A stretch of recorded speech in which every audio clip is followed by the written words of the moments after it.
So I started the recording, and from now on, we should only talk in English, even before for some outtakes or so. More outtakes, you know? Yeah, yeah, yeah, yeah, yeah. That will be our start. Perfect. Yeah, you're the man. Let's get this party started.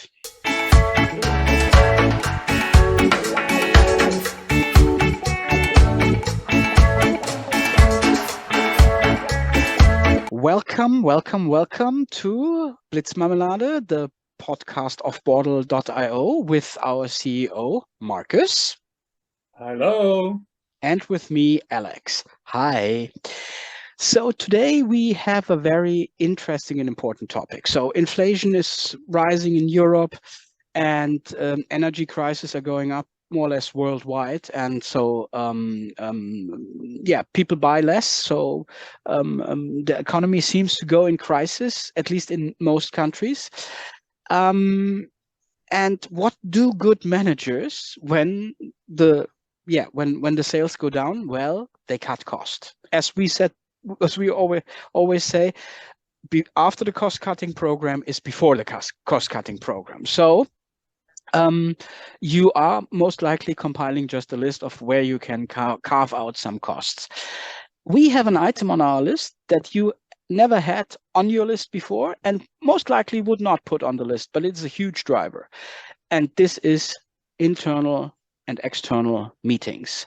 That is a huge amount of costs that occur, and that is a big chunk that you can carve out. And in this episode, Marcus, we're going to say how you can calculate the costs of a meeting, and we will say and tell you what a reduction means and give you some tips on how you can do it. Of course, we do. Maybe Marcus, you take over for how you can calculate how do we go about it when we say there's a meeting? How can we calculate the costs? Well, let's try and make it quite simple. There are some tools you can find on the web. Let's take this one from Harvard Business Review, which is quite easy and allows you to calculate your meeting costs. And well, it's just a little bit of math. So you can type in the name of the meeting here.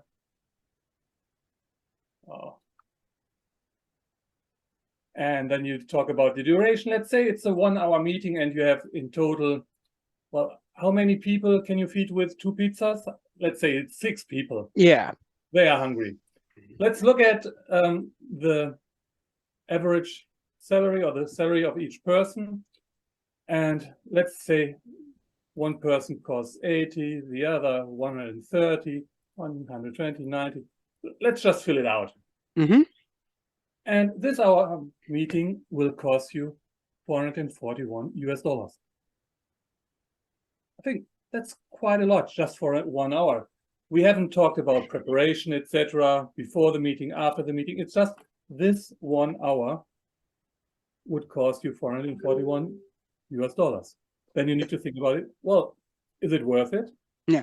Think the scale of it as well. Like say you have 10 meetings in your company each day that are approximately like that, then you just can add a 0.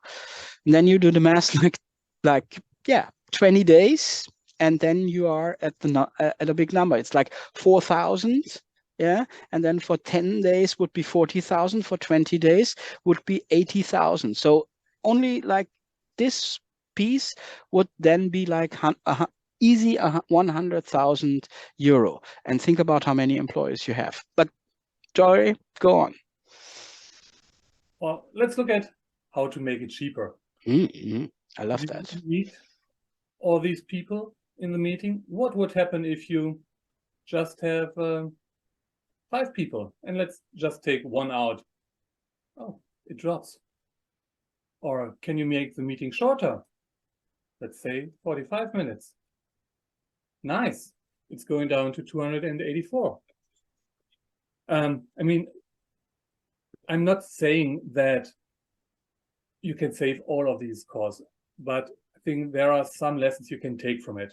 First of all, making it really transparent and obvious what one meeting would cost you. Then you also discuss about, okay, does it really pay off? Do I need all of these people? Can they do more productive work where they help solve problems, take the company forward, etc.? So thinking about alternatives just by making it transparent what one meeting would cost. Then, and we haven't talked about it, does the meeting start in time or are people late? How much money do you waste just by people being late?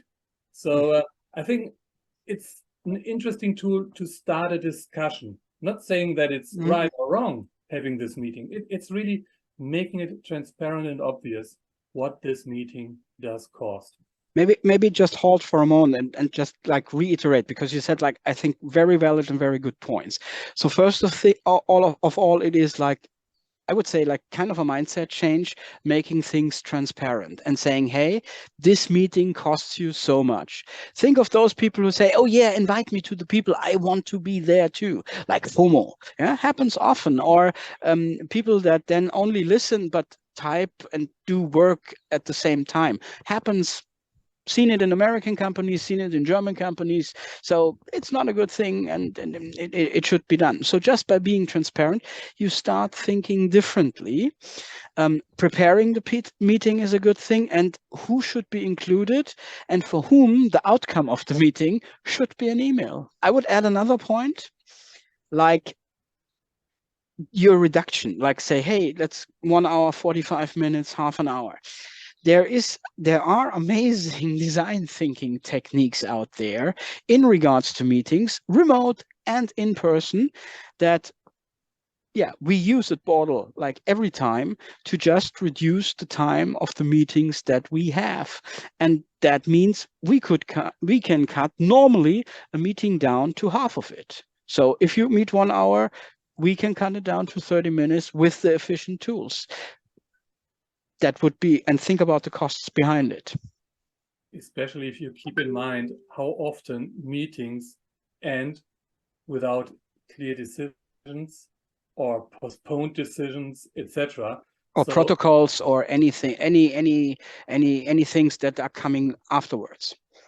Exactly. So I think that's another really important point. Really get something out of it. Having your meetings outcome focused.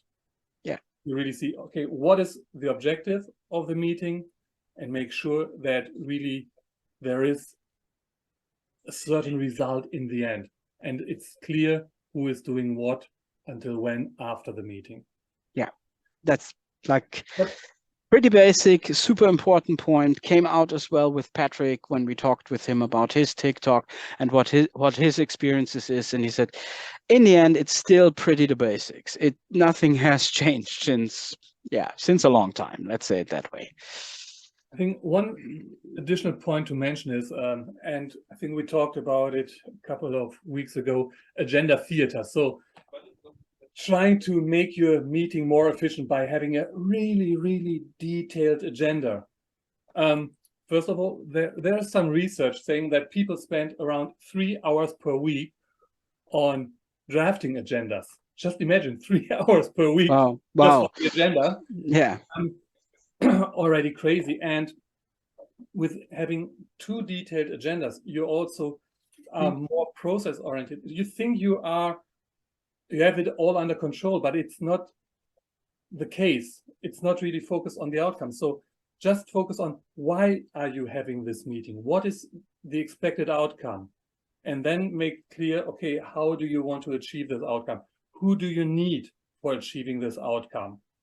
Then you will achieve much better results and be much more effective and efficient with your meetings. If you think of cost cutting at the moment, put meetings on the table, be transparent about it, and Markus said it all. And if you have more questions, go to Bordel. There are wonderful templates, or reach out to us. This was the Bordel.io podcast Blitzmarmelade, this time on the super hottest cost cutting item on your list. Bye. Bye.